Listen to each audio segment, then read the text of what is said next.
ನಮಸ್ಕಾರ. ವನಜಾ ಮಲ್ನಾಡ್ ಬಂದಾಯಿತು, ಹೊಸ ವಿಡಿಯೋ ತಂದಾಯಿತು. ಬನ್ನಿ ಇವತ್ತು ಪವಾಡ ಪುರುಷ ಸೀರಿಯಲ್ಲು ಹೇಗೆ ಮೂವ್ ಆಗುತ್ತೆ, ಏನು ಸ್ಟೋರಿ ನೋಡೋಣ. ಅದಕ್ಕಿಂತ ಮುಂಚೆ ನನ್ನ ವಿಡಿಯೋಕ್ಕೆ ಸಬ್ಸ್ಕ್ರೈಬ್ ಮಾಡಿಲ್ಲ ಅಂದರೆ ದಯವಿಟ್ಟು ಸಬ್ಸ್ಕ್ರೈಬ್ ಮಾಡ್ಕೊಳ್ಳಿ, ಹಾಗೆ ಒಂದು ಲೈಕ್ ಕೊಡಿ. ಇಲ್ಲಿ ಸತ್ಯ ಮತ್ತು ಬಾಳು ಹುಡುಕೊಂಡು ಅಲ್ಲಿಗೆ ಹೋಗ್ಬಿಟ್ಟಿದ್ದಾನೆ. ಬಾಳು ಹೋಗಿದ್ದಾನಲ್ಲ, ಆ ಊರಿಗೆ ಹೋಗ್ಬಿಟ್ಟಿದ್ದಾನೆ, ಅಂದರೆ ಗಂಗಕ್ಕನ ಊರಿಗೆ ಹೋಗ್ಬಿಟ್ಟಿದ್ದಾನೆ. ಇಲ್ಲಿ ಗೌಡನ ಜೊತೆ ಇಲ್ಲ ಅವನು. ಕಷ್ಟಪಟ್ಟು ದುಡಿಬೇಕು, ಕಷ್ಟಪಟ್ಟು ಬದುಕಬೇಕು ಅನ್ನೋದು ಬಂದುಬಿಟ್ಟಿದೆ ಅವನಿಗೆ. ಹಂಗಾಗ್ಬಿಟ್ಟು ಅವನು ಗಂಗವ್ವನ ಊರಿಗೆ ಹೊರಟೋಗ್ಬಿಟ್ಟ.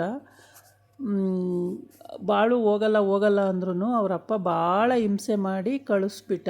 ಗಂಗವ್ವನ ಊರಿಗೆ ಹೋಗು, ಅಲ್ಲಿ ಗಂಡು ದಿಕ್ಕಿಲ್ಲ, 3 ಜನ ಹೆಣ್ಮಕ್ಳು, ಮನೆ ನೋಡ್ಕೊಳ್ಳೋರಿಲ್ಲ, ಹೋಗು ಅಲ್ಲಿಗೆ ಅಂತ ಕಳಿಸ್ಬಿಟ್ಟ. ಹಾಗಾಗ್ಬಿಟ್ಟು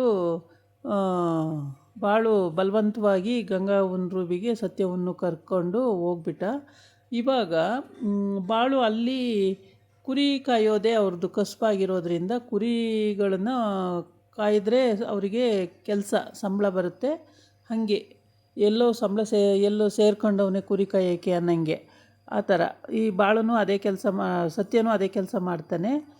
ಹೀಗೆ ಕುರಿಗಳನ್ನ ಹೊಡ್ಕೊಂಡು ಹೋಗೋದು, ಕುರಿ ಕಾಯೋದು, ಸಂಜೆ ಕರ್ಕೊಬರೋದು, ಹೀಗೆ ಮೇವು ಹೊಟ್ಟೆ ತುಂಬ ತಿನ್ನಿಸೋದು, ಇದೇ ಆಗಿರುತ್ತೆ ಬಾಳುಗೆ.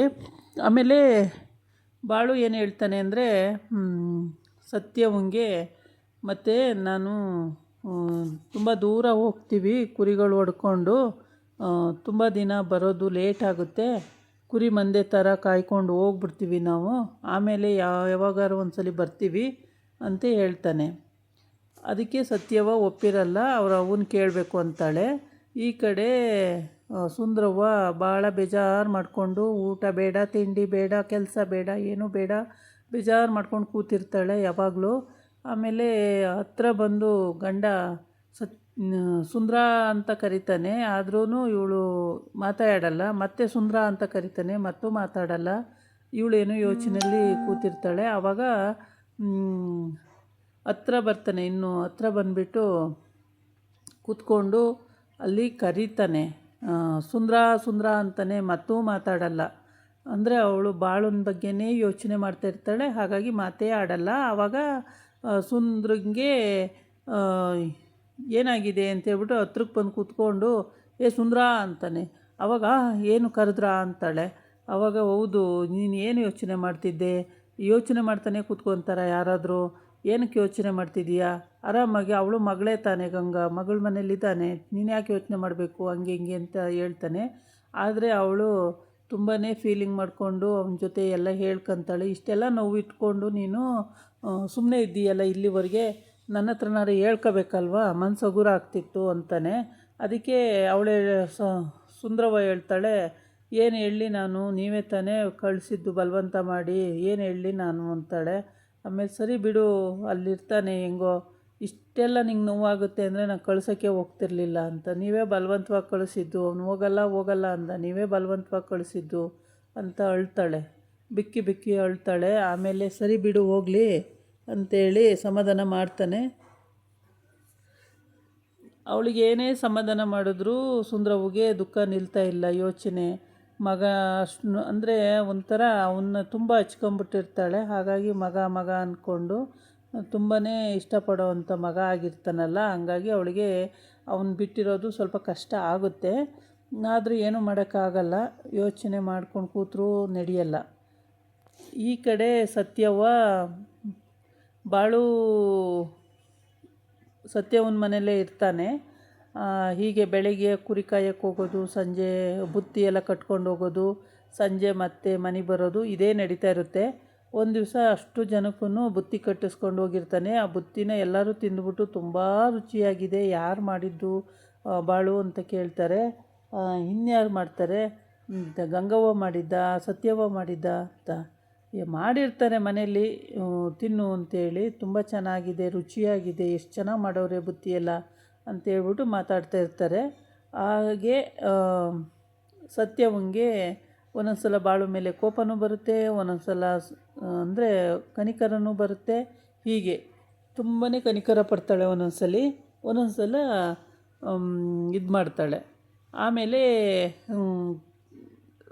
ಹೇಳು ಅಮ್ಮಂಗೆ ಅಕ್ಕಂಗೆ ಹೇಳು, ನಾನು ಈಗ ಊರೂರಲ್ಲಿ ಹೊರಟೋಗ್ತೀವಿ, ಅಲ್ಲಿ ಕುರಿಗಳನ್ನ ಕಾಯ್ಕೊಂಡು ಸಂಪಾದನೆ ಮಾಡ್ಕೊಂಡು ಬರಬೇಕಾಗುತ್ತೆ, ತುಂಬ ದಿನ ಆಗುತ್ತೆ, ಅದನ್ನು ಹೇಳು ಅವಳಿಗೆ ಒಪ್ಪಿಸು ಅಂತ ಹೇಳ್ತಾನೆ. ಆವಾಗ ಅವಳು ಆಯಿತು ಹೇಳಿ ನೋಡ್ತೀನಿ ಅಂತಾಳೆ. ಆಮೇಲೆ ಗಂಗವ್ವ ಬಂದಾಗ ಹೇಳ್ತಾಳೆ. ಗಂಗವ್ವ ಒಪ್ಪಲ್ಲ, ಅದಕ್ಕೆ ಗಂಡ ಒಂದು ಕಡೆ ಹೆಂಡ್ತಿ ಒಂದು ಕಡೆ ದೂರ ದೂರ ಆಗ್ಬಿಡ್ತೀರ, ಒಪ್ಪಲ್ಲ ಅಂತ. ಆಮೇಲೆ ಸತ್ಯವ ಹೇಳ್ತಾಳೆ, ಹೋಗಿ ಬರಲಿ ಬಿಡವ, ಅವರಿಗೂ ಸ್ವಲ್ಪ ದಿನ ಇದ್ದಂಗೆ ಆಗುತ್ತೆ, ನನ್ನ ಕುರಿಗಳು ಮೇಯಿಸ್ಕೊಬರ್ತಾರೆ ಬಿಡವ, ನೀನು ಹೋಗೋದು ಬೇಡ ಅಂದರೆ ಸುಮ್ಮನೆ ಅದಕ್ಕೂ ಬೇಜಾರು ಮಾಡ್ಕೊಳ್ತಾರೆ, ಹೋಗಲಿ ಬಿಡವ ಅಂತ ಹೇಳ್ತಾಳೆ. ಅದಕ್ಕೆ ಸರಿ ಸತ್ಯವ ಹೇಳ್ತಾವಳೆ ಅಂತ ಒಪ್ಕೋತಾ ಇದ್ದೀನಿ, ಆಯಿತು ಹೋಗ್ಬಿಟ್ಟು ಬಾ ಅಂತಾಳೆ. ಆಮೇಲೆ ಸರಿ ಮತ್ತೆ ನಾನು ನಾಳೆಗೆ ರೆಡಿ ಆಗಿಬಿಡ್ತೀವಿ ಎಲ್ಲರೂ, ನಾಳೆ ಹೊರಟು ಬಿಡ್ತೀವಿ ಅಂತ ಹೇಳ್ತಾನೆ. ಆಮೇಲೆ ಸರಿ ಅಂತೇಳ್ಬಿಟ್ಟು ಎಲ್ಲರೂ ಹೊರಡೋಕ್ಕೆ ರೆಡಿ ಆಗ್ತಾರೆ. ಹೋಗೋದು, ಅಲ್ಲಿ ಕುರಿಗಳನ್ನೆಲ್ಲ ದೊಡ್ಡ ಕುರಿ ಮಂದೆಗಳು, ಅವಕ್ಕೆಲ್ಲ ಮೇವು ಹುಡುಕಿ ಕೊಡಬೇಕಲ್ಲ. ತುಂಬ 1-2 ಅಂದರೆ ಪರವಾಗಿಲ್ಲ, 10-20 ಆದರೂ ಪರವಾಗಿಲ್ಲ, 100-150 ಆದರೂ ಪರವಾಗಿಲ್ಲ. ಇವರವೆಲ್ಲ ಸಾವಿರಗಟ್ಟಲೆ ಇರ್ತಾವಲ್ಲ, ಅವಕ್ಕೆಲ್ಲ ಮೇವು ಹೊಂದಿಸ್ಬೇಕು, ತುಂಬಾ ಕಷ್ಟ ಇರುತ್ತೆ ಅಂತೇಳ್ಬಿಟ್ಟು. ಆದರೆ ಮಹಾದೇವ ಆಗಿರೋದ್ರಿಂದ ಇವನಿಗೆ ಹೋದ ಕಡೆ ಎಲ್ಲ ಮೇವು ಸಿಗುತ್ತೆ, ಎಲ್ಲ ದಷ್ಟಪುಷ್ಟವಾಗಿ ಬೆಳೆಯುವಂಥ ಚಾನ್ಸ್ ಇರುತ್ತೆ, ತುಂಬಾ ಚೆನ್ನಾಗಿರ್ತವೆ.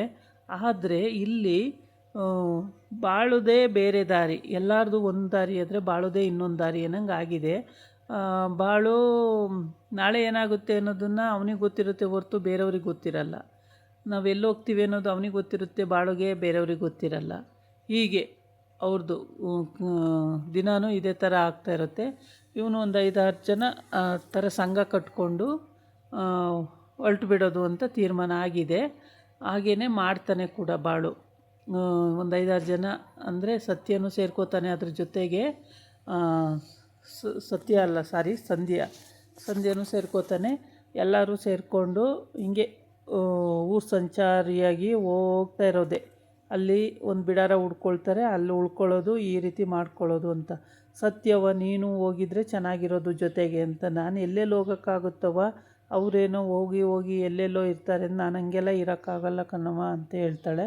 ಸರಿ ಬಿಡು, ಮತ್ತೆ ನಿನಗೋಸ್ಕರ ಒಪ್ಕೊಂಡೆ, ಇಲ್ಲ ಅಂದರೆ ನಾನು ಒಪ್ತಾ ಇರಲಿಲ್ಲ ಅಂತ ಹೇಳ್ತಾಳೆ ಗಂಗವ್ವ. ಗಂಗವ್ವ ಹಂಗೆ ಅಂದಮೇಲೆ ಸತ್ಯವ ಬಿಡವ ಹೋಗಿ ಬರಲಿ, ಇನ್ನೇನು ಮಾಡೋಕ್ಕೂ ಆಗಲ್ಲ, ಬಿಡವ ಹೋಗಿ ಬರಲಿ ಅಂತ ಹೇಳ್ತಾಳೆ. ಇನ್ನು ನಗ್ನವ್ವ ಕೂಡ ಅವಳು ಇವ್ರ ಮನೇಲೇ ಇರ್ತಾಳೆ, ಮಗಳೇ ಚಿಕ್ಕ ಮಗಳು ಅನಿಸುತ್ತೆ, ಅವಳು ಕೂಡ ಇವ್ರ ಮನೇಲೇ ಇರ್ತಾಳೆ. ಬಾವನ ಜೊತೆನೂ ಚೆನ್ನಾಗಿ ಮಾತಾಡಿಕೊಂಡು, ಮಾವನೇ ಆಗಬೇಕಲ್ಲ, ಚೆನ್ನಾಗಿ ಮಾತಾಡ್ಕೊಂಡಿರ್ತಾಳೆ. ಗಂಗವ್ವ ಒಪ್ಪಿದ್ದಾಳೆ ಅಂದಾಗ ಬಾಳಿಗೆ ತುಂಬ ಖುಷಿ ಆಗ್ಬಿಡುತ್ತೆ. ಹೆಂಗೋ ಒಪ್ಕೊಂಡ್ಲಲ್ಲ ಅಕ್ಕ ಅಂತೇಳಿ. ಅಕ್ಕನ್ನ ನಾನೇ ಕೇಳಿದರೆ ಅವಳು ಒಪ್ತಾ ಇರಲಿಲ್ಲ, ಸದ್ಯ ನೀನು ಕೇಳಿ ಒಪ್ಪಿಸಿದ್ದು ಒಳ್ಳೆಯದೇ ಆಯಿತು ಅಂತಾನೆ.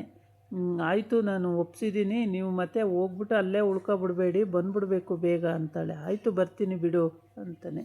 ಹಂಗಾಗಿ ಹೊರಡಕ್ಕೆ ರೆಡಿಯಾಗಿರ್ತಾರೆ. ಸತ್ಯವ ಪಾಪ ಏನು ಹೇಳೋಕ್ಕೂ ಆಗಲ್ಲ ಅವಳಿಗೆ, ಬೇಡ ಅಂತಲೂ ಹೇಳೋಕ್ಕಾಗಲ್ಲ, ಹೋಗಿ ಬರಲಿ ಅಂತಲೂ ಹೇಳೋಕ್ಕಾಗಲ್ಲ. ಸ್ವಲ್ಪ ಅವಳಿಗೂ ಪ್ರಾಬ್ಲಮ್ಮೇ ಆಗುತ್ತೆ. ಆದರೆ ಏನು ಮಾಡೋಕ್ಕೂ ಆಗಲ್ಲ. ಹೋಗ್ತೀನಿ ಅಂತ ಹಠ ಹಿಡ್ದಾಗ ಹೋಗಬೇಡಿ ಅಂತ ಹೇಳೋಕ್ಕೂ ಆಗಲ್ಲ. ದುಡ್ಕೊ ಬನ್ನಿ ಅಂತೀರ, ನಾನು ಹೋಗ್ತೀನಿ ಅಂದರೆ ಕಳಿಸಲ್ಲ ಅಂತ, ಅದಕ್ಕೆ ಬೇರೆ ಬಾಳು ಮಮ್ಮ ಏನಾದ್ರು ಅಂತಾರೆ ಅಂತ ಹೇಳ್ಬಿಟ್ಟು ಆಯಿತು ಹೋಗಿ ಬನ್ನಿ ಮಮ್ಮ ಅಂತ ಹೇಳ್ತಾಳೆ. ಇದಾಗಿತ್ತು ಇವತ್ತಿನ ವಿಡಿಯೋ. ನಾಳೆ ಇನ್ನೊಂದು ವಿಡಿಯೋ ಜೊತೆ ಬರ್ತೀನಿ. ನಮಸ್ಕಾರ.